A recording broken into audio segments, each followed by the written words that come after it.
Hello everyone, all in one bed Channa presents Wangi Bath.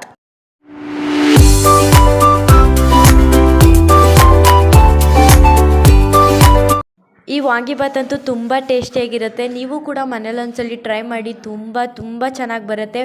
ಒಂದ್ಸಲಿ ಮಾಡಿದ್ರೆ ಮತ್ತೆ ಮತ್ತೆ ಮಾಡ್ತೀರಾ. ನಮ್ಮ ಮನೇಲಂತೂ ಇದನ್ನು ತುಂಬ ಇಷ್ಟಪಟ್ಟು ತಿಂದರು. ಕಲ್ಲರು ಕೂಡ ತುಂಬ ಚೆನ್ನಾಗಿ ಬರುತ್ತೆ, ತುಂಬ ಟೇಸ್ಟಿಯಾಗಿರುತ್ತೆ. ನೀವು ಕೂಡ ಮನೇಲಿ ಒಂದ್ಸಲಿ ಟ್ರೈ ಮಾಡಿ, ಹೇಗೆ ಬಂತು ಅಂತ ಕಮೆಂಟ್ ಮಾಡೋದನ್ನು ಮಾತ್ರ ಮರಿಬೇಡಿ. ನೋಡಿ ಈ ಥರ ಬರುತ್ತೆ. ಬನ್ನಿ ಈಗ ಈ ಟೇಸ್ಟಿಯಾದಂಥ ವಾಂಗಿಬಾತ್ನ ಹೇಗೆ ಮಾಡೋದು ಅಂತ ನೋಡೋಣ. ಮೊದಲದಾಗಿ ಸ್ಟವ್ ಮೇಲೆ ಒಂದು ಕುಕ್ಕರ್ ಇಡಿ, ಮೀಡಿಯಮ್ ಫ್ಲೇಮಲ್ಲಿ 2 ಟೇಬಲ್ ಸ್ಪೂನ್ ಆಗೋಷ್ಟು ತುಪ್ಪ ಕರಗಾದ್ಮೇಲೆ ಸ್ಪೈಸಸ್ ಹಾಕ್ಕೊಳ್ಳೋಣ. ಪಲಾವ್ಗೆ ಏನೇನು ಹಾಕ್ತಿರೋ ಅದನ್ನೇ ಹಾಕ್ಬೋದು. 3 ಪಲಾವ್ ಎಲೆ, ಚಕ್ಕೆ 2 ಪೀಸು, ಮತ್ತು ಸ್ಟಾರ್ ಹೂವು 1, ಮತ್ತು ಬಾಳೆಕಾಯಿ ಮೊಗ್ಗು 1, ಏಲಕ್ಕಿ 2, ಲವಂಗ 3, ಮೆಣಸು 4, ಮತ್ತು ಇಷ್ಟನ್ನು ಕೂಡ ತುಪ್ಪದಲ್ಲಿ ಘಮ ಘಮ ಅನ್ನೋ ತನಕ ಫ್ರೈ ಮಾಡ್ಕೊಳ್ಳಿ.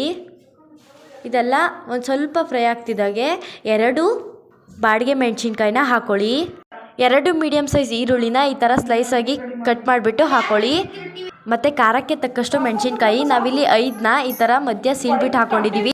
ಅವೆರಡೂ ಕೂಡ ನೀಟಾಗಿ ಫ್ರೈ ಮಾಡ್ಕೊಳ್ಳಿ.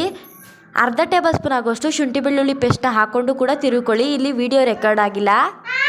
ಹಾಕ್ಕೊಂಡಾದ್ಮೇಲೆ ನೀಟಾಗಿ ಶುಂಠಿ ಬೆಳ್ಳುಳ್ಳಿ ಪೇಸ್ಟ್ನು ಕೂಡ ಫ್ರೈ ಮಾಡ್ಕೊಂಡಾದ್ಮೇಲೆ ಕರಿಬೇವಿನ ಸೊಪ್ಪು ಸ್ವಲ್ಪ ಒಂದು 10 ಎಲೆ ಕರಿಬೇವಿನ ಸೊಪ್ಪನ್ನ ಹಾಕ್ಕೊಂಡು ಫ್ರೈ ಮಾಡ್ಕೋಬೇಕು. ಆದಮೇಲೆ ಟೊಮೆಟೊ, ಇದೆಲ್ಲ ಈರುಳ್ಳಿ ಫ್ರೈ ಆದಮೇಲೆ ಟೊಮೆಟೊ ಹಾಕ್ಕೊಳ್ಳಿ. ಟೊಮೆಟೊ 2 ಮೀಡಿಯಮ್ ಸೈಜ್ ಟೊಮೆಟೊನ ಈ ಥರ ಚಿಕ್ಕದಾಗಿ ಕಟ್ ಮಾಡಿಬಿಟ್ಟು ಹಾಕ್ಕೊಳ್ಳಿ. ಆ ಟೊಮೆಟೊ ಎಲ್ಲ ಸಾಫ್ಟ್ ಆಗಬೇಕು, ಅಲ್ಲಿವರೆಗೂ ಫ್ರೈ ಮಾಡ್ಕೋಬೇಕು. ನೋಡಿ ಈಗ ಆಗಿದೆ. ಈಗ ಇದಕ್ಕೆ ಮತ್ತು ಬದನೆಕಾಯಿ 4ರಿಂದ 5ನ ಈ ಥರ ಕಟ್ ಮಾಡಿಬಿಟ್ಟು ಹಾಕ್ಕೊಳ್ಳಿ. ಮತ್ತು ಬಟಾಣಿ ಎಷ್ಟು ಬೇಕಾದರೂ ಹಾಕ್ಬೋದು. ಹಾಕಾದ್ಮೇಲೆ ಒಂದ್ಸಲಿ ಫ್ರೈ ಮಾಡ್ಕೊಳ್ಳಿ. 1-2 ನಿಮಿಷ ಫ್ರೈ ಮಾಡ್ಕೋಬೇಕು ಬಟಾಣಿನಿ ಮತ್ತು ಬದನೆಕಾಯಿನ. ಇದೆಲ್ಲ ಫ್ರೈ ಆದಮೇಲೆ ಅದಕ್ಕೆ ಮಸಾಲೆಸ್ನ ಆ್ಯಡ್ ಮಾಡ್ಕೊಳ್ಳೋಣ.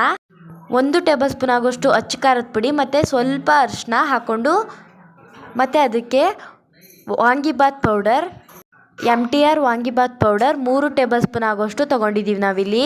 ಆ 3 ಮಸಾಲೆನ ಹಾಕಿ ನೀಟಾಗಿ ಫ್ರೈ ಮಾಡ್ಕೊಳ್ಳಿ. ಮತ್ತು ಆ 3 ಹಾಕಿ ಫ್ರೈ ಮಾಡಾದಮೇಲೆ ರುಚಿಗೆ ತಕ್ಕಷ್ಟು ಉಪ್ಪು ನೋಡ್ಕೊಂಡು ಹಾಕ್ಕೊಳ್ಳಿ. ರುಚಿಗೆ ತಕ್ಕಷ್ಟು ನಿಮಗೆ ಗೊತ್ತಾಗತ್ತಲ್ವ, ಅಷ್ಟು ಉಪ್ಪನ್ನ ಹಾಕ್ಕೊಂಡು ಫ್ರೈ ಮಾಡ್ಕೋಬೇಕು. ಮತ್ತು ಅದೆಲ್ಲ ಫ್ರೈ ಆದಮೇಲೆ ಅರ್ಧ kg ಆಗೋಷ್ಟು ಅಕ್ಕಿನ ನೀಟಾಗಿ ವಾಶ್ ಮಾಡಿಬಿಟ್ಟು ಇದಕ್ಕೆ ಹಾಕ್ಕೋಬೇಕು. ಹಾಕ್ಕೊಂಡಾದ್ಮೇಲೆ ಅಕ್ಕಿನ ಇದನ್ನು ಕೂಡ ನೀಟಾಗಿ ಫ್ರೈ ಮಾಡ್ಕೋಬೇಕಾಗತ್ತೆ. ಅಕ್ಕಿ ಹಾಕ್ಕೊಂಡಾದ್ಮೇಲೆ ನೀರು ಹಾಕ್ಕೊಳ್ಳಿ. ಅಕ್ಕಿ ಹಾಕಿ ಫ್ರೈ ಮಾಡಾದಮೇಲೆ ಅಕ್ಕಿ ಎಷ್ಟು ತೊಗೊಂಡಿರ್ತೀರೋ ಅದ್ರ 2 ಪಟ್ಟಷ್ಟು ನೀರು ಹಾಕ್ಕೊಂಡು ಇದನ್ನು ಲಿಡ್ ಕ್ಲೋಸ್ ಮಾಡಬೇಕಾಗತ್ತೆ. ನಾವು ಮೊದಲದಾಗಿ ಈ ಥರ ತಿರುಕೊಳ್ಳಿ, ಅಕ್ಕಿ ಹಾಕ್ಕೊಂಡು ಫಸ್ಟು, ಆಮೇಲೆ ನೀರು ಹಾಕ್ಕೊಳ್ಳಿ. ನೋಡಿ ಈ ಥರ ಅಕ್ಕಿ ಎಷ್ಟು ತೊಗೊಂಡಿರ್ತೀರೋ ಅದ್ರ 2 ಪಟ್ಟಷ್ಟು ನೀರು ಹಾಕ್ಕೋಬೇಕು. ಮತ್ತು ಈಗ ಇದಕ್ಕೆ ಸ್ವಲ್ಪ ಬೆಲ್ಲ ಹಾಕ್ಕೋಬೇಕು. ಅಂದರೆ ಅರ್ಧ ಟೇಬಲ್ ಸ್ಪೂನ್ ಆಗೋಷ್ಟು ಬೆಲ್ಲ ಹಾಕಿ ಫ್ರೈ ಮಾಡಿಕೊಂಡು ನೀರು ಹಾಕ್ಕೋಬೇಕು. ಇದಕ್ಕೆ ಅಕ್ಕಿ ಎಷ್ಟು ತೊಗೊಂಡಿರ್ತೀರೋ ಅದ್ರ 2 ಪಟ್ಟಷ್ಟು ಹಾಕ್ಕೊಂಡು ನೀರನ್ನ ಮಿಕ್ಸ್ ಮಾಡ್ಕೋಬೇಕು. ಮತ್ತು ಈಗ ಅದಕ್ಕೆ ಸ್ವಲ್ಪ ಮೇಲ್ಗಡೆ ಸ್ವಲ್ಪ ಕೊತ್ತಂಬರಿ ಸೊಪ್ಪನ್ನ ಹಾಕ್ಬಿಟ್ಟು ಲಿಡ್ನ ಕ್ಲೋಸ್ ಮಾಡ್ಕೊಳ್ಳಿ. ಮೀಡಿಯಮ್ ಫ್ಲೇಮಲ್ಲಿ 2 ವಿಷಲ್ನ ಕೂಗಿಸ್ಕೋಬೇಕು. ಮೀಡಿಯಮ್ ಫ್ಲೇಮಲ್ಲೇ ಇರಲಿ. ರುಚಿಗೆ ತಕ್ಕಷ್ಟು ಉಪ್ಪನ್ನ ಆ್ಯಡ್ ಮಾಡ್ಕೊಳ್ಳಿ ಟೇಸ್ಟ್ ನೋಡಿಕೊಂಡು. ಮತ್ತು ಈಗ ರೆಡಿ ಆಯಿತು. 2 ವಿಷಲ್ ಆದಮೇಲೆ ತುಂಬ ಟೇಸ್ಟಿಯಾಗಿರುತ್ತೆ, ತುಂಬ ಚೆನ್ನಾಗಿರುತ್ತೆ. ನೀವು ಕೂಡ ಮನೇಲಿ ಒಂದ್ಸಲಿ ಟ್ರೈ ಮಾಡಿ. ಕಲರು ಕೂಡ ತುಂಬ ಚೆನ್ನಾಗಿ ಬರುತ್ತೆ. ಕುಕ್ಕರೆಲ್ಲ ಏರೋದ್ಮೇಲೆ ತೆಗ್ದಾದ್ಮೇಲೆ ಒಂದ್ಸಲಿ ಮಿಕ್ಸ್ ಮಾಡ್ಕೊಳ್ಳಿ. ಈ ಥರ ಮಿಕ್ಸ್ ಮಾಡ್ಕೊಂಡಾದ್ಮೇಲೆ ರೆಡಿ ಆಯಿತು ನಮ್ಮ ವಾಂಗಿಬಾತ್. ತುಂಬ ಟೇಸ್ಟಿಯಾಗಿರುತ್ತೆ. ಹೇಗೆ ಬಂತು ಅಂತ ಕಮೆಂಟ್ ಮಾಡಿ.